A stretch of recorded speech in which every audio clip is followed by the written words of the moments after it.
सवाल। नमस्कार, मेरा नाम अनिल शर्मा है और शिक्षा से लगभग मैं 20-25 साल से जुड़ा हुआ हूँ। आज जब मैं अपेक्स यूनिवर्सिटी के इन बीजीएमसी करने वाले, बीजीएमसी कर रहे हैं बेटा आप या? जी सर, बीजीएमसी करने वाले छात्रों से मिला और एक इंटरव्यू के सिलसिले में आया था, तो मुझे बहुत कुछ इनसे सीखने को मिला। कुछ चर्चाएं हमारी जो ऑफिशियल अनऑफिशियल चर्चाएं हुई, उसमें कुछ ऐसी चीज़ें निकल के आई जिन पे चर्चा करना बहुत ज़रूरी है। इस सब के लिए पहले मैं एक एक का परिचय कराना चाहूँगा। आपका परिचय बेटा? मेरा नाम ऋतु मिरानी है। मेरा नाम मनोज यादव है। मेरा नाम उन्मित मित्तल है। मेरा नाम दीपा शर्मा है। ये सब बच्चे यहाँ पे बीजीएमसी का कोर्स कर रहे हैं, पत्रकारिता का कोर्स कर रहे हैं और बेसिकली हम इनके लगभग 15 से 20 साल का एजुकेशन है, सबका लगभग 15 साल की एजुकेशन है। इनकी स्कूल की ले लीजिए, अब कॉलेज में आ गए हैं और मेरा दोनों का अनुभव है, एक स्टूडेंट के रूप में भी, एक टीचर के रूप में भी। पर आज जब मैं इस 21वीं सदी में इस एजुकेशन को देखता हूँ जो अंकों पे आधारित है, तो मुझे लगता है कि हम जो कुछ कर रहे हैं टोटल गलत कर रहे हैं। आज हम खुल के इस बात पे चर्चा करना चाह रहे हैं कि क्या जो हमारी वर्तमान प्रणाली चली आ रही थी वर्षों से, क्या ये यूजफुल है, क्या ये आज की तारीख में उपयोगी है, या इसमें कुछ और बदलाव होते तो काश कुछ और अच्छा होता। इसी को लेकर हम चर्चा करेंगे। बेटा आप क्या कहना चाहेंगी? मेरा ये कहना है कि आजकल के लोग जैसे कि ग्रेड्स को लेके बोलते हैं कि जैसे जिसके 95 हैं तो वो बहुत ही ज़्यादा इंटेलिजेंट है एज कंपेरिजन टू जिनके 50% है। ऐसे जज किया जाता है कि जो 95% वाला है उसी में ही सारी नॉलेज है, 50% वाले को ऐसे माना जाता है कि उसको कुछ आता ही नहीं हो। पर ये बिल्कुल गलत है। मार्क्स एक बार उड़ जाता है लेकिन जो नॉलेज होती है वो हमेशा हमारे पास ही रहती है। एक बच्चा जो 98 स्कोर कर रहा है, हो सकता है कि वो इतना एलिजिबल नहीं हो या उसको दूसरी चीज़ें बिल्कुल नहीं आती हो, जैसे वो किसी का आदर संस्कार कुछ भी नहीं कर पा रहा हो और वही 50% वाला कर रहा हो, तो मेरे ख्याल से 50% वाला ज़्यादा अच्छा बच्चा है। आप क्या कहना चाहेंगे इस बारे में? सर मैं ये कहना चाहूँगा कि मार्क्स के आधार पर किसी को भी जज नहीं किया जा सकता। जिसको जितनी ज़्यादा नॉलेज होगी वो उतना ही बेटर रहेगा। मार्क्स तो क्या है, वैसे भी मिल जाते हैं, किसी की जानकारी या किसी भी थ्रू से मिल जाते हैं, लेकिन नॉलेज जो होती है वो ज़िंदगी भर चलती है। यही कहना चाहूँगा। Knowledge better than marks. आप क्या कहना चाहेंगे? अगर हम किसी वर्ल्ड के सक्सेसफुल आदमी उनसे हम बात करें तो वो सब एक चीज़ बहुत कॉमन बोलते हैं कि आने वाली एजुकेशन स्किल बेस्ड एजुकेशन है। जिस यूथ के पास स्किल्स है, डिफरेंट स्किल सेट्स हैं, वो आगे जाके करंट वर्ल्ड में बहुत फ्लरिश कर पाएगा। लेकिन ये बहुत दुख की बात है कि हमारी भारत जैसी कंट्री अभी भी स्टिल अ डेवलपिंग कंट्री है और यहाँ पे जब एजुकेशन की बात आती है तो अभी भी टॉप क्राइटेरिया मार्क्स ही देखा जाता है। हो सकता है कि जो बच्चा 90% ला रहा हो लेकिन उसके पास स्किल 0 है, लेकिन जो बच्चा 50-60% ला रहा हो लेकिन वो उसके पास स्किल्स है, तो ये साफ सा पता चलता है कि एक स्किल्स वाला बच्चा डिफरेंट, जिसके पास स्किल सेट्स हैं, जिसको बोलना आता है, लिखना आता है, चलना आता है, देखना आता है, दिखाना आता है, वो ज़्यादा वर्ल्ड में फ्लरिश कर पाएगा as compare two marks. But ये बहुत दुख की बात है कि अभी भी टीचर्स, सोसाइटी, पेरेंट्स एक पीयर प्रेशर बना के रखते हैं कि तुम्हें मार्क्स पे फोकस करो, मार्क्स पे फोकस करो। और ये एजुकेशन सिस्टम की बहुत बड़ी कमी है कि 12 साल की एजुकेशन के बाद भी बच्चे को पता नहीं होता कि मेरे अंदर खामियां क्या है, मेरी स्ट्रेंथ क्या है, मेरी वीकनेस क्या है। तो इस एजुकेशन का मतलब ही क्या हुआ जब 12 साल के बाद भी एक बच्चा अभी भी कन्फ्यूज्ड है। तो मुझे लगता है स्किल बेस्ड एजुकेशन इंडिया में और प्रमोट होनी चाहिए और मार्क्स पे कम दबाव देना चाहिए। बहुत अच्छा। आप क्या कहना चाहेंगे बेटा? मैं ये कहना चाहूँगी कि स्टार्टिंग से जैसे गवर्नमेंट और प्राइवेट स्कूल्स में, कॉलेजेस में इतना डिफरेंस किया जा रहा है कि अगर गवर्नमेंट स्कूल में पढ़ने वाले स्टूडेंट की 90% है और प्राइवेट स्कूल में पढ़ने वाले की 50% है, तो 90% को इतना रिस्पेक्ट दे के इतना कुछ नहीं किया जाता है, इनकरेज नहीं किया जाता है जितना प्राइवेट वाले को किया जाता है। तो एक तरीके से स्टूडेंट के साथ भी और इंस्टीट्यूट के साथ भी बहुत गलत है, ऐसा नहीं होना चाहिए। अभी आपने सभी बच्चों के विचार सुने और इसमें जो बेसिक चीज़ निकल के आई कि नॉलेज को प्रेफर करना चाहिए, अंकों को नहीं। और क्या नाम बेटा आपका? उन्मत ने बताया कि स्किल बेस्ड एजुकेशन ज़्यादा बेटर है। अब मैं कुछ ऐसे लोगों के नाम आपके सामने ले सकता हूँ जो वर्ल्ड फेम है, जिनको आप हम सब जानते हैं, जो हमारे आइकॉन है, और उनके मैं अंकों को देखूं तो शायद है ही नहीं। आमिर खान को मिस्टर परफेक्शनिस्ट कहा जाता है कला के क्षेत्र में, और उनके आप देखें तो मुझे नहीं लगता वो 10th पास भी हैं। सचिन तेंदुलकर के बारे में कहा जाता है वो भी 10th फेल हैं। अमिताभ बच्चन की हम एजुकेशन देखें तो शायद ऐसी नहीं है। हम टाटा बिरला की देखें तो ऐसी नहीं है।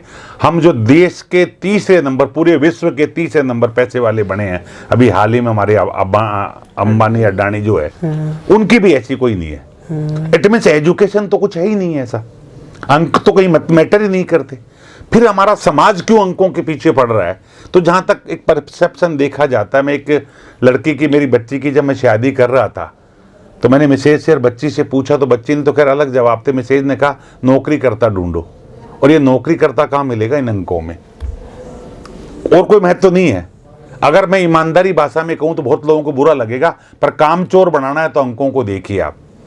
अंकों के बेस पे वो सरकारी नौकरी लग जाएगा, फिर कुछ नहीं करना उसको, वो चोरी करेगा, रिश्वत खाएगा, कुछ भी करेगा, बस अंक आ गए तो अच्छी नौकरी लग जाएगी और उसकी जॉब सिक्योर हो जाएगी।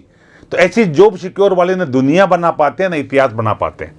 वो खुद नौकर रहते हैं, नौकरी रह के चले जाते हैं, लेकिन जो स्किल के बच्चे हैं, जिनको नॉलेज है, वो दुनिया बदलते हैं। और इसलिए स्किल को ज़्यादा महत्व देना चाहिए बजाय अंकों के। अब मैं एक चीज़ और जो आपसे पूछना चाहूँगा, जो स्किल की चीज़ है वो हमको मिलती है कब?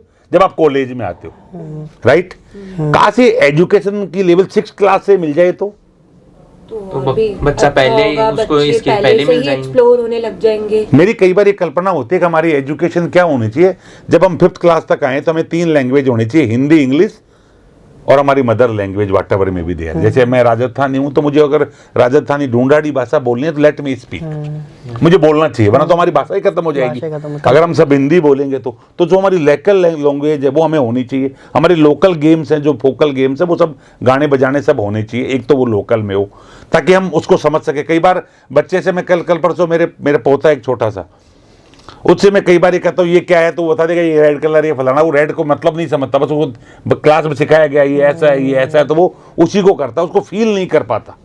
फील कब करेगा? जब मदर टंग लैंग्वेज होगी। आप समझ रहे हो? आप किसी दोस्त से जब बात करते हो तो जो आपकी निजी भाषा होती है उसमें करने में मजा आता है, ना कि हिंदी बोलने में। ये एक ऑटोमेटिक सा है। मेरा मानना यह 6 क्लास तक हम मदर टंग में लैंग्वेज दें, सिंपल सी भाषा की हिंदी इंग्लिश दे दें, मैथ्स की कॉमन जानकारी दे दें। जैसे 6 क्लास में आए तो हम कुछ टेस्ट के जरिए जानने की कोशिश करें कि आप में इनर एबिलिटी क्या है। हर बच्चे में 2 एबिलिटी होती है, एक इनर एक आउटर। इनर एबिलिटी मतलब आप पैदा होते हो, जो बोर्न एबिलिटीज बोलते हैं उसको, वो आप लेके पैदा होते हो हर बच्चा। और एक होती है एक्वायर एबिलिटी। ये एक्वायर एबिलिटी कौन सी हुई? जो स्कूल ने आपको दी, आप ऐसे करिए, स्कूल की दी हुई है। पर एक आप में जन्मजात गुण होता है। इस जन्मजात गुण को यदि मैं पहचान लूं, स्कूल पहचान ले और इस पे काम करे, तो आपको मजा आएगा और उसमें आपकी इंटरेस्ट भी होगा और आप बेटर तरीके करेंगे। लता मंगेशकर को क्या जरूरत है साइंस पढ़ने की? बताइए मुझे। सही में जरूरत नहीं उसको, लता मंगेशकर को साइंस करने की। अमिताभ बच्चन को क्या जरूरत है मैथ्स के कैलकुलेशन की? उसको कला के क्षेत्र में क्या बेटर हो सकता है? तो अमिताभ बच्चन को जिन बच्चों की कला में रुचि है उनको अमिताभ बच्चन पढ़ाया जाए, आमिर खान पढ़ाया जाए, या हास्य कलाकार पढ़ाए जाए, तो वो क्या करेगा? इनमें से किसी के गुण लेके अपने आप को बेटर कर लेगा। मानते हो आप? तो एजुकेशन ये होनी चाहिए कि जिस बच्चे की जिसमें रुचि हो, अगर कोई क्रिकेट खेलना चाहता है तो उसको तेंदुलकर को स्टडी करने को कहो, उसको देश भर के दुनिया भर के अच्छे खिलाड़ी को स्टडी करने को कहो, तो मेरे हिसाब से ज्यादा बेटर करे। ये होना चाहिए, बजाय कि वर्तमान हमारी अंक आधारित पद्धति पर। मैं तो कह रहा हूं अंकों को तो बंद ही कर देना चाहिए, बैन लगा देनी चाहिए इस पे तो, क्योंकि अंकों के आधार पे जज करके हम बच्चों को हत्या करने पे मजबूर कर रहे हैं। जितनी भी हत्याएं हो रही है, क्योंकि आपने बहुत अच्छी बात कही, पेरेंट्स इतना प्रेशर क्रिएट कर देते हैं और बच्चे पे, नहीं तू ये बन और वो बेचारा दूर से आता है। कल परसों आपने पढ़ा होगा पेपर में, एक बच्चे ने अपने पापा से कहा पापा मैं घर आना चाहता हूँ, 2 साल का भरतपुर का कहीं बच्चा था। पापा ने कहा नहीं पढ़ो, और उस बच्चे ने 3 मंजिल से कूद कर जान दे दी। 3-4 दिन पहले ही पेपर में आई। ये सब हादसे क्यों हो रहे? Peer pressure. और मैं तो दूसरी चीज एक और बेटा, मैं मुझे बताओ आप मुझे, कई बार आपको नहीं लगता कि पूरी स्कूल पूरी सोसाइटी आपसे नफरत कर रही है? आप जो हो वो करने ही नहीं दे रही है, आपको नकली बना रही है, लगता है? Yes sir. मतलब जबरदस्ती आपसे वो कराया जा रहा है जो आप नहीं करना चाहते। अब जीवन तो एक बार ही मिला है, ये नहीं मम्मी के सपने हैं वो इनसे पूरे कराना चाहती है। गलत कह रहा हूँ? पापा के सपने हैं वो आप सबसे पूरे करना चाहते हैं, यानी वो कुछ करना चाहते थे अपनी जिंदगी में नहीं कर पाए, अब बेटे बेटी वो करो। यार ये कहाँ का न्याय है? लगता है कई बार। Yes sir. सर एक चीज़ मुझे इसमें ऐसा लगता है कि हमारे पेरेंट्स को उनके माँ बाप ने जैसे ट्रीट किया वैसे ही वही हमें ट्रीट कर रहे हैं। तो जो सपने मेरे पापा नहीं कर पाए वो मेरी आंखों में देख रहे हैं, और ये एक प्रेशर बनता जा रहा है जिसमें अगर बच्चा अपनी आवाज़ भी उठाता है तो उसको एक ऐसे ट्रीट किया जाता है कि तेरे को नहीं पता, तेरे को बाहरी ज्ञान नहीं है। और सर आपने दूसरी बात मुझे जो बहुत अच्छी लगी वो है हमारी लोकल लैंग्वेज को प्रमोट करना। ब्रिटिशर्स से जब हमारा देश आज़ाद हुआ था तो ब्रिटिशर्स ने एक गंदा कीड़ा हमारे देश में छोड़ दिया था, और वो अभी भी चल रहा है कि English is a sign of intelligence. बल्कि इंग्लिश सिर्फ एक भाषा है, और क्या? वो एक इंटेलिजेंस का साइन नहीं है। नथिंग। मैं एक दो बार कुछ बॉलीवुड मूवीज के सेट में जा चुका हूँ, तो मैंने वहाँ पे मूवी एक चीज़ बहुत नोटिस करी थी कि आप मूवी हिंदी में बना रहे हो, है ना, आप जो क्राउड टारगेट कर रहे हो वो भारतीय है, लेकिन सेट पे कोई हिंदी बात ही नहीं करता, सब इंग्लिश बात करते हैं। तो और जिसको इंग्लिश नहीं आती उसको ऐसा दिखा जाता है कि यार ये गंवार है, इसको बोलना नहीं आता, और बल्कि इंग्लिश एक भाषा है। और क्या? लेकिन हम इंग्लिश को as a sign of intelligence as a जज करेंगे, एज ए साइंस ऑफ उससे बुद्धिमान देखा जाएगा कि इसको इंग्लिश आती है तो ये अच्छा है वरना बुरा है, तो ये बहुत गलत है। तो इसलिए हमें ज़्यादा से ज़्यादा अपनी लोकल लैंग्वेज, अपनी भारतीय भाषा हिंदी को प्रमोट करना चाहिए। तो इस पॉइंट से मैं बहुत एग्री करता हूँ। ये भी है। दूसरी चीज़ एक और मैं जो आप लोगों से कहना चाहूँगा, थोड़ा सा राय भी जानना चाहूँगा कि जो आपने भी मेरी बात से एग्री किया कि पेरेंट्स जो खुद नहीं बन पाए किसी कारण से, वो बच्चों को बनते हुए देखना चाहते हैं। और आपने एक बहुत और अच्छी बात बोली कि जैसे उनके पेरेंट्स ने उनको ट्रीट किया वो आपको ट्रीट कर रहे हैं। पर मेरी ये समझ नहीं आती, जिस बच्चे से को हम ट्रीट करें, जिसको बनाना चाहते हैं, उससे कोई नहीं पूछ रहा। Nobody is there. न स्कूल पूछती तुम क्या चाहते हो, न कॉलेज पूछती तुम क्या। अब तो फिर भी थोड़ा बहुत चलो मैं मानता हूं कि आपको यहाँ ऑप्शंस मिलते होंगे, बाकी 90% तो आपको पूछता ही नहीं होगा। नहीं, 90% तो नहीं, आपको ये करिए। यानी हम सब कुछ कैरियर की तरफ देखना चाहते हैं। पर बेटा एक चीज और बताऊं मैं आपको, कभी आप ठंडे दिमाग से क्या करिएगा, एक फार्मूला दे रहा हूं आपको। आपकी इनर एबिलिटी क्या है, आपको खुशी काय में मिलती है, उसका एक फार्मूला है बहुत शानदार साइंटिफिक। आप कभी ठंडे दिमाग सोचो, जिस काम को बार बार करने का आपका मन करे और जिस काम को करते हुए आपको थकान ही नहीं हो, यानी जब मौका मिले उस काम को करो या करने का मन करे, और जिस काम को करने में कभी आपको थकान नहीं हो, वो आपकी इनर एबिलिटी है, वो आपका पैशन है। और उस क्षेत्र में आप कुछ करोगे तो आप उतना गजब कर सकते हो जो कुछ सोच नहीं सकता। अगर उसको कैरियर बनाओगे या उसके नियर बाई को कैरियर बनाओगे तो आप कैरियर में बहुत ऊंचाई छूओगे। और यदि पेरेंट्स के कहने से कैरियर बनाओगे तो सामान्य जीवन जी सकते हो, आप इतिहास नहीं बना सकते। इतिहास वही बनाते हैं जो मैं पढ़ने में होशियार था, मुझे सरकारी स्कूल में टीचर बना दिया गया। मुझे लगा मैं करना ही नहीं चाहता यहाँ नौकरी, सिंपल सा, मैं कुछ और करूंगा तो एजुकेशन पे ही, पर मैं कुछ और करना चाहता हूँ। मैं बाहर आया, नौकरी छोड़ के खुद का एक CBSE बोर्ड का स्कूल खोला, उसमें बच्चों को कुछ शिक्षा देने के लिए। फिर मुझे लगा यहाँ अकेला कुछ नहीं कर पा रहा हूँ, तो हमने स्कूलों की एक यूनियन बनाई, एसोसिएशन, और वहाँ हजारों बच्चों के साथ कुछ अच्छा करने का हम प्लान करते हैं। वो मेरा पैशन है। मुझे 24 घंटे आप काम करा लीजिए, थकान नहीं होती। तो मुझे अब समझ आया 50 साल की उम्र में कि मेरा पैशन ये है। काश मैं बचपन से अगर मुझे छूट दी जाती तो आज मैं कहीं का कहीं होता। आपसे मिलकर बहुत अच्छा लगा। Thank you.